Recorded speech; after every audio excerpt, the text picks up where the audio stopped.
So lalabasan yan kung susundin yung Data Privacy Act, mas mataas yung batas na pinasa ng Congress kaysa sa saligang batas. Hindi yun maaari.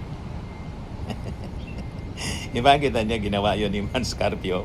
Sabi nga mga kababayan ni Terry Ridon, panggulo, para guluhin lang. Pero hindi man yun magtatagumpay, madaling sabi.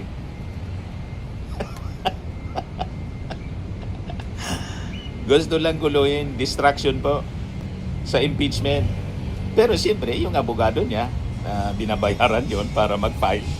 Kahit matatalo, alam din niya. Ganun lang po sa legal profession, mga kababayan. Karapatan din ng complainant na magreklamo. Kaya inaayan lang na mag-file.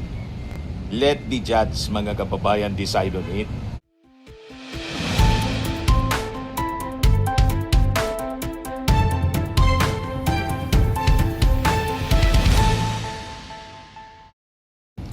Hello po mga kababayan, si Dante Maravillas. I-share ko po itong napakagandang legal commentary ni dating Far Eastern University Law Dean Mel Santamaria. Ayan mga kababayan, si Dean Mel Santamaria sa issue mga kababayan ng pag-file ng kaso, kinaso po ni Atty. Mans Carpio, asawa ni Sara Duterte, yung Bangko Sentral ng Pilipinas, yung AMLA, saka yung ibang members ng Justice Panel dahil sa paglabas ng bilyon-bilyon. Na-monitor kasi po ng AMLA. Tumakbo sa korte kahapon mga kababayan si Mans Carpio. Kinasuhan yung AMLA, yung Bangko Sentral, saka yung Justice Panel members. Ngayon, sabi po ni Dean Santamaria, hindi niya po pwede na yung Justice Panel papanagutin at sabihin nilabag yung AMLA Law at Data Privacy Act tulad ng aligasyon mga kababayan ng kampo ni Mans Carpio. So maganda mga kababayan, i-share ko ito sa inyo kasi this is legal matters. Kaya importante dito ang mga legal opinion. Tulad ng legal opinion ng isang dean ng College of Law, authority. He is an authority to speak. Ako naman po, hindi man abogado. Di ba?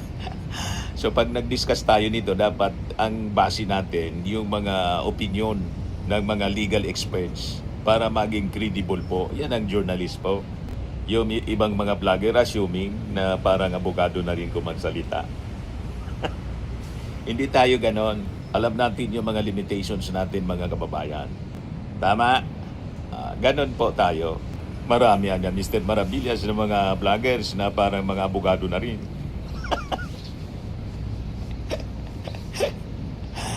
Yan yung mga vloggers na assuming, mga kababayan. Kami bilang mga journalist, naturuan kami ng maayos na pag hindi ka authority to speak, look for authority na pwedeng ma-interview o magamit na reference para sa discussion, para credible po yung usapan. Tama? Correct, kanya Mr. Maravillas. So ito, i-share ko sa inyo mga kababayan, napakaganda itong sinabi ni Dean Mel Santamaria. Why the House Committee on Justice members cannot be held liable under the AMLA law saka Data Privacy Act. Sabi niya dito sa kanyang commentary, sa kanyang post, the Anti-Money Laundering Act or AMLA and the Data Privacy Act do not serve as absolute walls impenetrable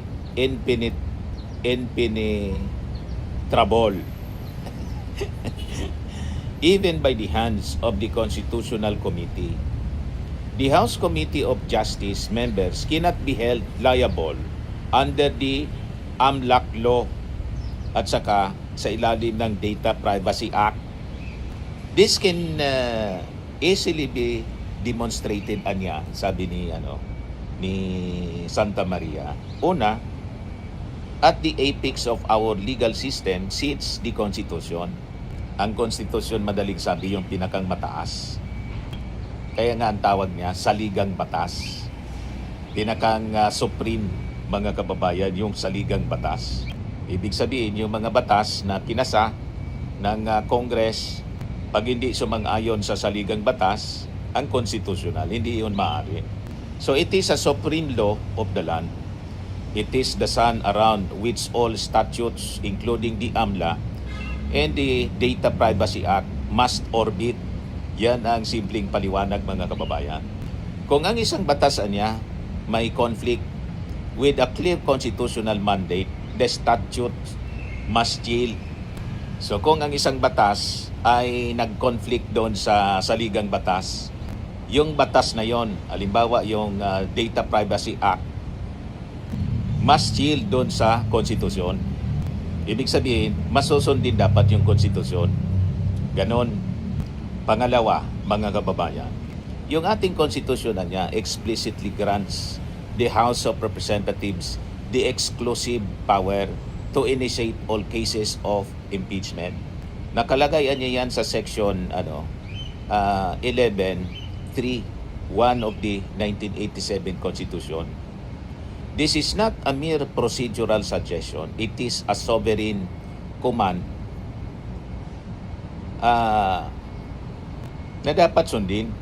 To suggest niya that a legislative enactment o yung batas na pinasa ng Congress can frustrate a core constitutional function tulad ng impeachment is to turn the hierarchy of laws on its head. So lalabasan yan kung susundin yung Data Privacy Act, mas mataas yung batas na pinasa ng Congress kaysa sa saligang batas. Hindi yun maaari. Nakita niya ginawa yun ni Man Scarpio. Sabi nga mga kababayan ni Terry Ridon, panggulo, para guluhin lang, pero hindi man yun magtatagumpay, madaling sabi.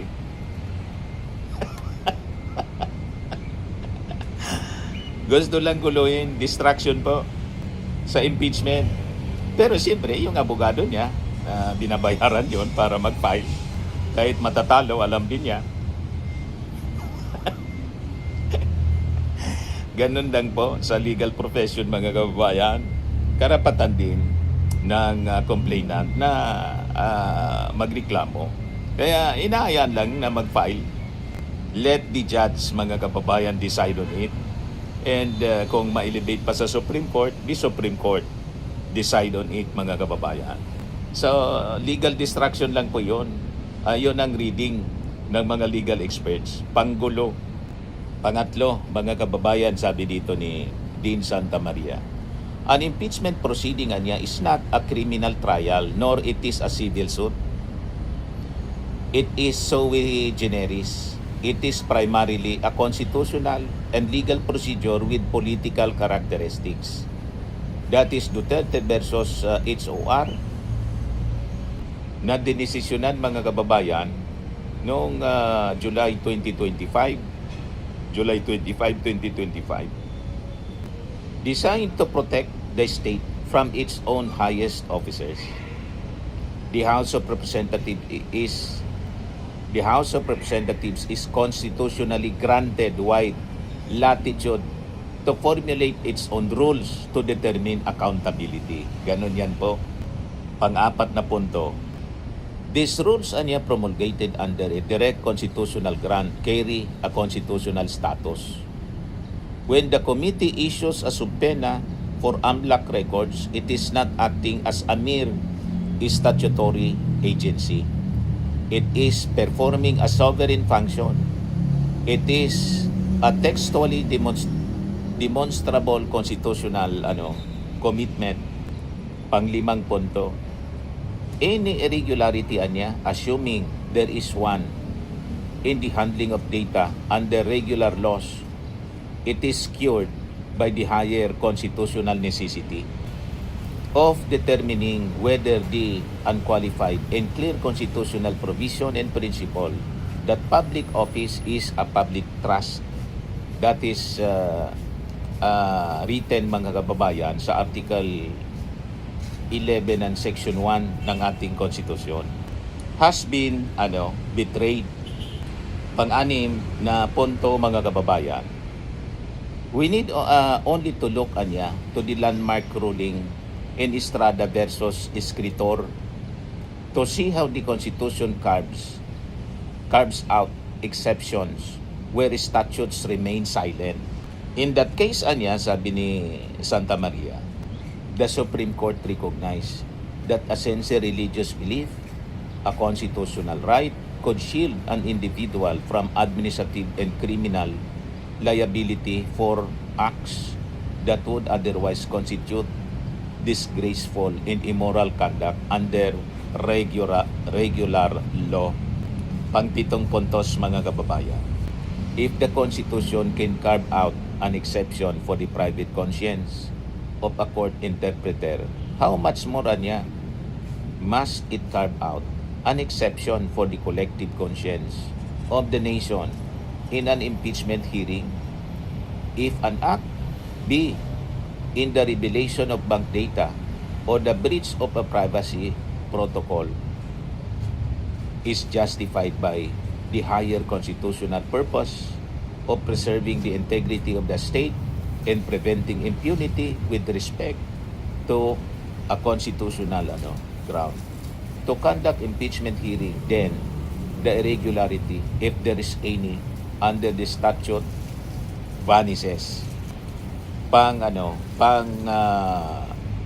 Pang-walong punto, a legislator performing a constitutional and sovereign function in good faith is immune from the reach of regular criminal and civil courts. Immune siya, hindi siya pwedeng tamaan ng kaso kasi nasa pag-perform siya ng kanyang constitutional and sovereign function.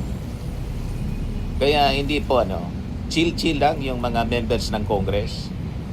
So kung iniisip nila na ma-intimidate nila yung Congress, never. Alam ng mga members ng Congress yung kanilang trabaho. Ang kanilang mandato, mga kababayan, under the Constitution.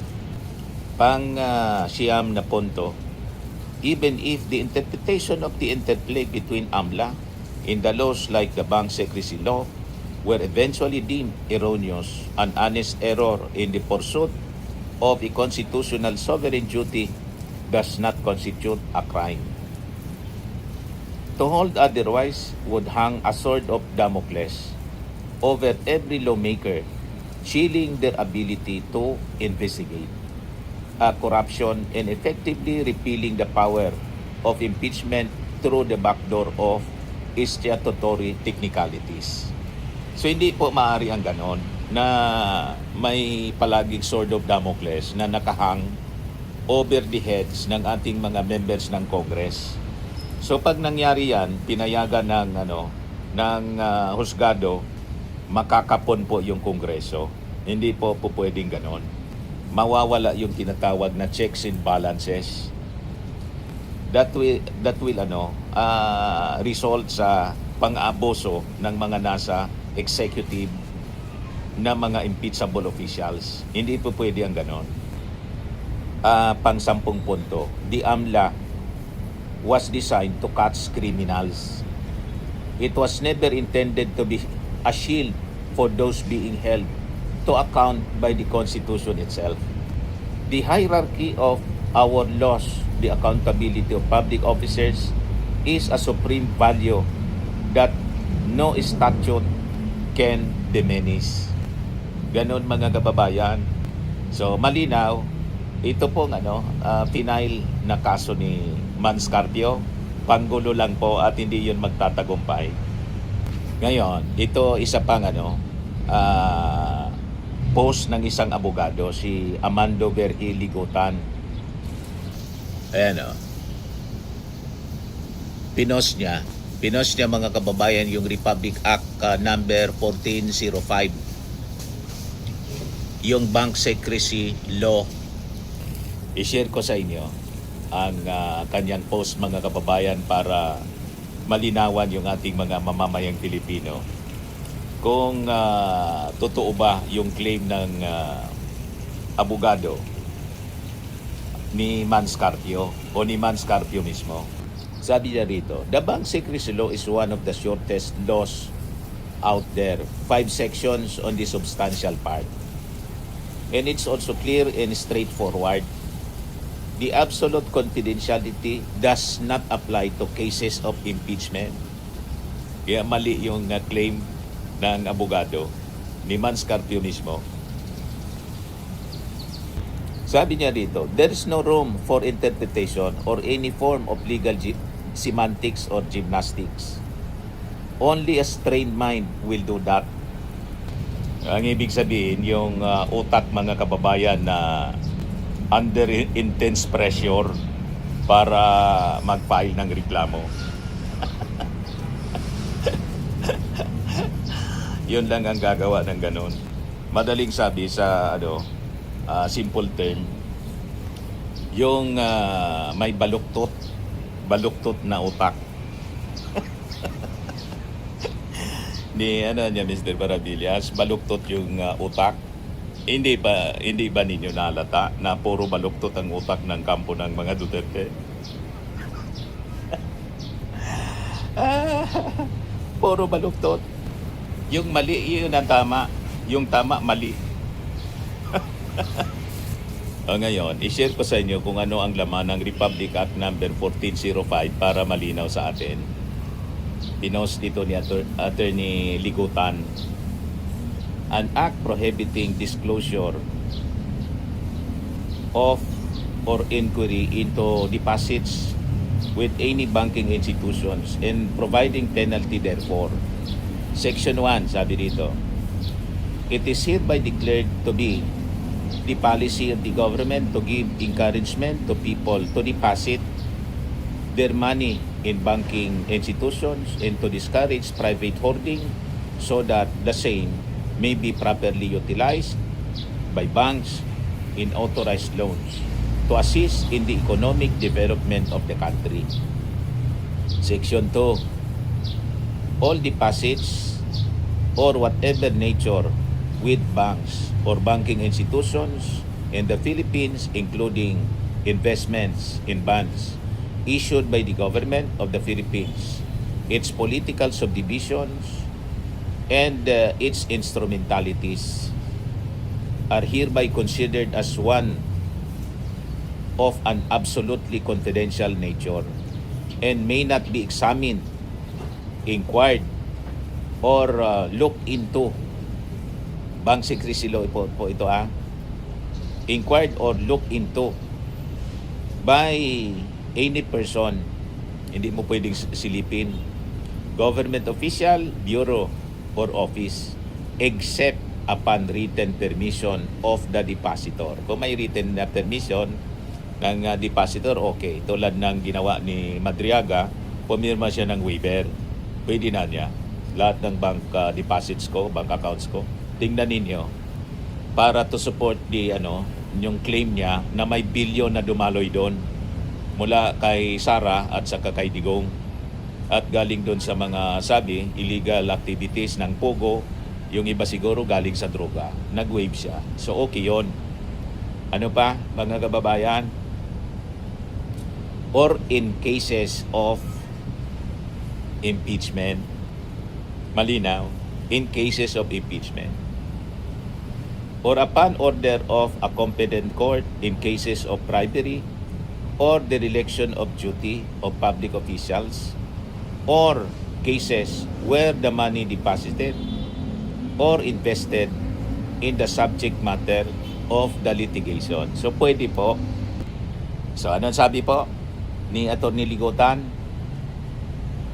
Very clear siya at saka straightforward. There's no room for interpretation or any form of legal semantics or gymnastics.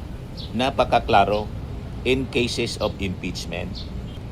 So impeachment case ito mga kababayan. So may power ang Congress na tingnan. Malinaw na talo ang kampo ni Sara Duterte. Di ba? Si Sara man lang anya dapat hindi kasama yung asawa. Anong hindi kasama ang asawa? Ang lumabas doon ang AMLA report kasama mga kababayan doon yung asawa.